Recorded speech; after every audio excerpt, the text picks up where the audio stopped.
Boa Sorte, Léo Grande tem uma das melhores cenas de sexo do cinema. Yes. Mas assim, melhores pra quem, né? O que define uma cena de sexo num filme, ou mesmo qual é o propósito de uma cena de sexo num filme?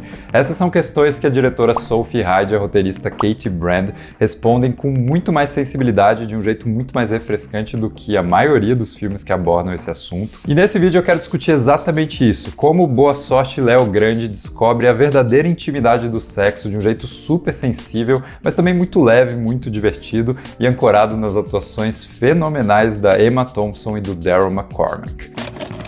Vamos lá. Grande parte dos filmes populares costuma industrializar cenas de sexo, né? Tem todo aquele lance do visual pré-estabelecido, assim, a fotografia com luz bem suave, os parceiros estão sempre numa sincronia perfeita e mesmo o apelo visual da cena às vezes serve mais para satisfazer um fetiche do diretor e do público, né? Do que necessariamente contribuir para o desenvolvimento dos personagens. Mas em Boa Sorte, Léo Grande, o sexo é muito mais do que o ato em si, mas um processo inteiro de destravamento das inseguranças e dos traumas da protagonista. A Emma Thompson faz aqui a Nancy, uma professora que perdeu o marido, com quem ela tinha uma relação com zero paixão, o que faz com que ela procure um profissional do sexo para conseguir algo que ela nunca teve na vida inteira, né? Ela nunca teve um orgasmo e ela nunca sentiu desejo ou mesmo se sentiu desejada por alguém. Mas a Nancy era uma professora de ensino religioso, então ela tem uma dificuldade absurda em colocar em prática esse plano que ela mesma criou, né? Já que ela continua se julgando e não consegue simplesmente relaxar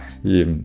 Aliás, essa premissa já é interessante de cara porque ela aproveita uma das melhores ferramentas de roteiro, que é o uso de personagens contraditórios.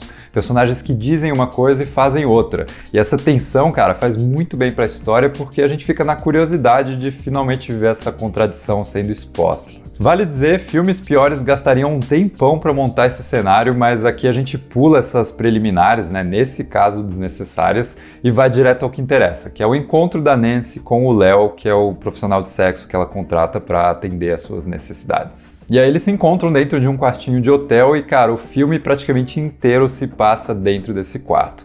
Então ele é um grande estudo minimalista que lembra bastante, inclusive, a trilogia do Antes, do Richard Linklater, né, que envolve personagens simplesmente conversando o filme inteiro, e aqui é a mesma coisa e eu acho que é simplesmente maravilhoso. Porque é um prazer enorme ver dois atores tão bons devorando esse texto, que também é fantástico, né, e se conhecendo, assim, praticamente em tempo real e trazendo essa qualidade muito teatral, parece que você está assistindo uma peça de teatro. E construindo uma tensão emocional muito natural, né, que só é resolvida quando você deixa um like nesse vídeo para continuar ajudando esse canal a crescer.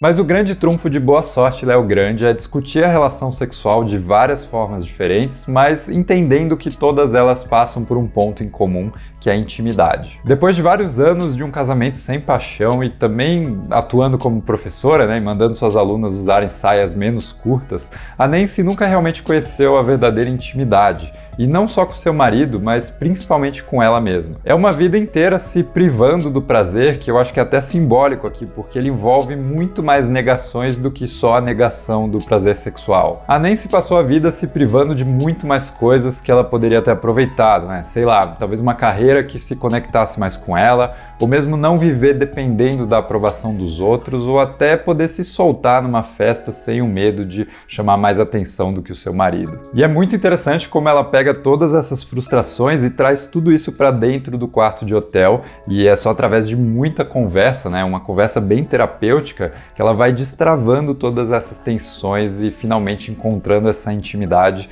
antes de qualquer coisa consigo mesma, né? E o outro acerto é como o filme entende que o Léo, o parceiro dela aqui, né, ele é uma peça importante nesse processo, mas ele não é o único responsável pela satisfação dela, né? Essa realização que ela tem, ela não está subordinada à presença dele. Mas ele é alguém que gosta de participar desse despertar, né, para pessoas que nunca sentiram isso. E aí, através da dinâmica dos dois, o filme vai discutir várias questões interessantes, né? Desde, sei lá, a situação dos profissionais do sexo, legalização ou não, mas também a questão do relacionamento de uma mulher mais velha com um homem jovem, ou mesmo os efeitos da idade sobre o corpo, né? E o quanto isso deveria ser normalizado. É uma coisa natural e não é uma coisa que deveria fazer com que as pessoas se achassem menos bonitas. E é claro que nada disso tem uma resposta certinha, né? Uma solução pré-determinada, e eu acho que isso é muito legal, assim, é muito sadio, e é simplesmente um jeito interessante de colocar esses personagens para conversar. Yes. No.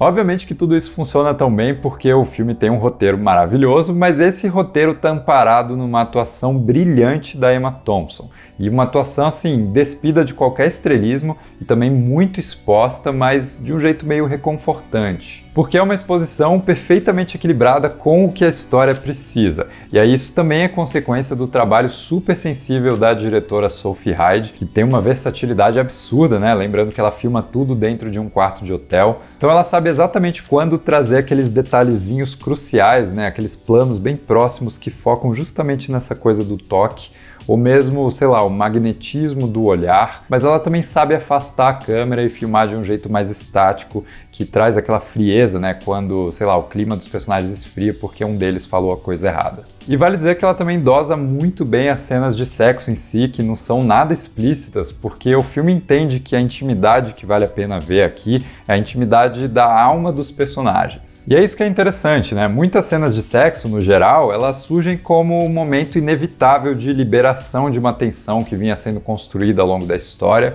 Isso quando elas não estão ali só para explorar o corpo dos atores e atrizes, né, de um jeito meio gratuito. E aqui não, o que aparece porque é importante para a história. E a história é sobre a busca da protagonista pela aceitação de si mesma, do seu corpo, né, dos seus desejos e tudo mais. E se a Emma Thompson dá um show, o Darren McCormack, cara, ele segura a tela tão bem quanto ela. E ele é um cara extremamente charmoso e também muito elegante, né? E é muito reconfortante ver o quanto ele transmite empatia, né? Ele é um cara super educado, super cuidadoso, assim, mas também é interessante ver que essa empatia toda faz parte de uma máscara dele que vai se quebrando um pouquinho ao longo do filme. E isso acontece porque a intimidade vale para os dois, né? Então é muito difícil que uma pessoa se abra sem que a outra se abra também. E aí o filme vai fazendo essa dança, né? Esse vai e vem com os dois personagens se descobrindo aos poucos. Inclusive, a Emma Thompson conta que o jeito que a diretora encontrou para criar essa naturalidade, né, foi colocar os dois atores, um diferente para o outro, pelados, e aí eles ficaram um tempo ali sozinhos, meio que se observando, né? Observando cada detalhe dos corpos um do outro, para justamente derrubar essa coisa de você se sentir julgado, né? E se sentir desconfortável na presença de outra pessoa, desconfortável por estar sendo observado, né? Em cada detalhe assim do seu corpo. E eu achei que foi uma ferramenta interessante que trouxe uma intimidade primeiro para os atores e depois fez com que essa intimidade se irradiasse para os personagens. No fim, Boa Sorte, Léo Grande é exatamente isso, né? É um ensaio muito delicioso sobre intimidade, e não só intimidade com outra pessoa, mas também intimidade consigo mesmo, e por isso que eu digo que é uma das melhores cenas de sexo do cinema, né? Porque sexo é isso, cara, é cumplicidade, é a criação de um ambiente confortável onde você se sinta perfeitamente à vontade para existir exatamente como você é. E aqui isso tudo está inserido dentro desse caminho de amadurecimento, né, e autodescoberta da personagem que é tão importante para o ato em si. Vale dizer que a solução para o problema inicial da Nancy, né, de nunca ter tido um orgasmo, vem do jeito mais natural e também mais coerente com a jornada dessa mulher. E aí ela termina o filme sorrindo e eu acho que do lado de cada tela a gente sorri também. Mas comenta aqui embaixo o que você achou disso tudo e se você quiser assistir mais um vídeo eu vou deixar ele aqui. Muito obrigado e até a próxima!